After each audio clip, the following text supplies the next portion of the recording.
So tonight we're talking about homesteading. What is homesteading? People sometimes ask questions about should I stay on a ship or should I homestead, and just kind of the understanding of what that means when they say I'm a homesteader. So whether you're sailing SIU commercial or with military sea lift command, the term for mariners when it comes to somebody saying that they homestead, it means that after their contract time is up, they've decided either to renew their contracts, stay longer, or they are going to return back to that same ship after maybe a vacation or a maintenance period or whatnot. And those are what are considered homesteading positions. And if somebody tells you they're a homesteader, there is not like anything written that says like they're a permanent crew member, they have any benefits or features over you or anything like that. All they're saying is, I've been here a long time and I have no intention of leaving. I am a homesteader. So with that, people often say, well, what is it? Is it best to just do what we call a for and go? So I've done it, and I know a lot of other mariners that do it. The day they check onto the ship, they're at the purser's office getting all their paperwork. They're checking into the ship. And usually, if you look to your left or right, there's a stack of papers there, and it's a relief, the relief request forms. And as I was checking in, I would grab a relief request form and put 4 months to the day exactly, because the minimum tour for like military sea lift command is 120 days. If you're sailing SIU, your contract's already set, like a 30-day contract or whatever, and you could decide to either stay or leave at the end or the expiration of your contract when you're union. So I would immediately put in for a for and go. And that is kind of a double-edged sword. And here's the reasons why. When you put in for the date you want to leave right away, you are signaling to the chain of command and everybody there that you have no intention to hang around, that you're going to do your 4 months, and then your intention is to leave. Now, maybe you heard bad things about the ship. Maybe your daughter's graduating from college and you need to be home in 4 months for that, or you have a special occasion. Or maybe you just do 4 months at a time and you take a vacation after 4 months. Every 4 months, you get off the ship and you go. So there's benefits to doing that. But then there's also a lot of benefits of not putting in for a relief until like 30 days prior, because when you put in that relief list, you're kind of signaling to everybody that you don't want to be there. But when you stick around, people look at you and go, okay, well, he hasn't asked to leave yet, so maybe he'll want to stick around. And this whole time, they are looking at you as a performer, as a worker. Is he a good worker? Does he complain a lot? Does he talk too much? Does he not talk at all?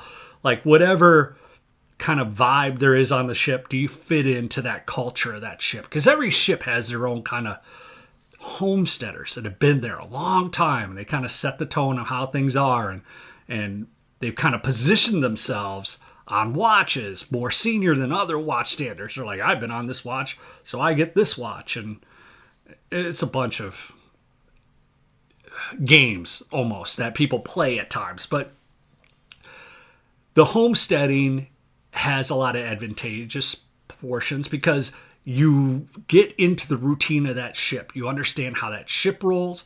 You understand the expectations of the watch officers or the captain or the chief engineer or the first engineer, your department heads. You're learning how they want things done. And that is the thing about being a new crew member, is changing your own mentality to adapt to whatever changes on the ship. And, over the years, I've noticed that mariners' most difficult portion of being a mariner on a ship is once you've been there a long time and you're kind of like settled in, and you're in the same room, you go back to do the same work, you understand the whole routine of how everything is, and then your department head changes or the ship's master changes. And that could change the whole culture of the ship. We could be going from lots of overtime to no overtime at all. And when we talk about like, what is a good ship? What is it to you? To me, a good ship is somewhere where I'm wanted, I'm needed, and I'm appreciated. And when you first get on a ship, you should be striving to show everybody on the ship that you are competent in your job, that they can trust you to do your job, that you're reliable to do your job, you're not showing up late, you don't have issues, you're not being a drama queen, that you can get the work done every day. And if you can do that, then they're like, I like the way this person works. Then when your 4 months comes up or that time comes for you to leave, if you're a good worker, your department head's going to be like, hey, you sure you want to leave? Maybe you want to stay. And they kind of say, during the shipyard, we're going to pay off these people, but we'd like you to stay because you work really well and you fit into the culture that we want here. They would like you to become kind of like a homesteader and stick around. So there's benefits to being a homesteader. But then sometimes, and this is where I always tell people, don't get caught up on the terms that people say, these type of boats make money and these type of boats don't make money. Because honestly, it's all about if you're wanted, needed, or appreciated. Because if you're doing a really good job, your department head's going to make sure that you get ample overtime, that he keeps you around. He's not going to let his good workers leave. He wants to keep the best crew members there working with him. He's building his own little team, and he wants his best players on the field. Now, let's say you don't show up to work on time. Let's say you have a hard time getting out of bed, or you don't want to do overtime on the weekends, or you don't want to participate in like the team aspect of the department. You're kind of a solo person. Then you kind of go from, but you want to stay because the overtime's really good on this ship, or the money's really good on this ship. You will turn from a homesteader into what I like to refer as a squatter. And a squatter's a person that's homesteading on a ship, but he's not wanted there, he's not needed there, and he's not appreciated for what he's doing because he's showing up late. He's not helping out. He's not a team player. He complains a lot. He files grievances. He does all these issues. The chain of command, and I'm not going to say they're going to single you out, but they are not going to go out of their way to make things advantageous for you. They're going to make it kind of painful that you're going to be like, well, I'm not making any money anymore. This is not fair. I'm going to put in to get off the boat. And they're like, good. That's exactly what we wanted you to do. They're not going to say that, but inside, that's what they're going to be thinking. So if you want to homestead on a ship, or you get to a ship and you realize that the money is really good on that ship, rule number one is don't talk about how good the money is. Just keep it to yourself. Put your ducats in your pocket. Work hard. Show everybody that you should be wanted, needed, and appreciated there. They'll see your work effort, and they're going to pay you accordingly, most likely, if it's available.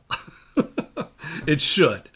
Now, to me, ships that pay more are ships that are deployed. So if you really want to make the best money, is not necessarily homesteading on a ship for long periods. You'll get onto ships that are maybe starting workup cycles, starting to work with different carrier strike groups, or you could kind of see that you hear rumors that, hey, a deployment's in the future, like 6 months down the road or soon. Those are the ships you want to kind of lock in and maybe ride through the whole deployment if you want to stack a lot of cash. Maybe you can get a little vacation right before they deploy.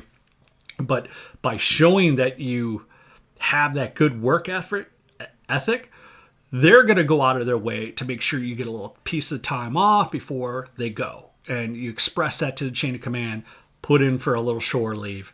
They should allow you to beat feet for a little bit to kind of compensate you so you do stick around. So, and you can tether that with training. There's all different types of opportunities when you prove yourself as valuable. Because as you become a good worker, they're like, wow, we need somebody to do set job B, and we need to send somebody to school. And you're like, I'll go to school, and then I'll come back and I'll obligate to be here another 4 months. And that's kind of how the homesteading thing can roll sometimes. And it can really work to your advantage if you work with your chain of command, support your chain of command, and kind of go along those ways. But the guys that have hard time getting up or say, you know, I just don't want to work this weekend, or I just don't want to do this when it's needed, those are the guys that they're going to try to flush out off the ship, especially, and you could be force flushed off a ship as well. And we call these like the great purges. So let's say the shipyard is coming up and they're going to have this major maintenance phase, and the captain will come out and say, we're paying off everybody. Everybody's getting paid off up to department head discretion. So the department heads could say, Robert, I want you to come back after the shipyard. So if you want to take leave for the month of the shipyard or the 2 months, we'll tether it with some schooling, then you can come back. And they'll kind of go through and hand pick the people that they want to come back, but they'll tell the majority of the crew that, hey, we're paying off everybody, and they just phase everybody out that they don't want and take a roll of the dice, whether you end up coming back after your vacation time's up or whether they send somebody new and fresh and they can kind of size those people up as well. So hopefully this kind of makes sense to you guys. I think there is a lot of advantages with homesteading, especially if you're like with SIU or the unions, because when you sail for union, going back to the same ship and understanding what your duties and responsibilities are, because a lot of times on ships, what you do is very repetitive. Different exercises, like if you're MSC, you might do different exercises. But for a lot of jobs as a merchant mariner, you are doing the repetitive job over and over and over again, and it becomes a normal routine. And once you figure out the equipment on your ship, or the septic systems, or the way the operations roll, or just the way the captain likes things done, it makes life so much easier. So hopefully you guys get some value out of this. Make sure you like the video, subscribe to the channel.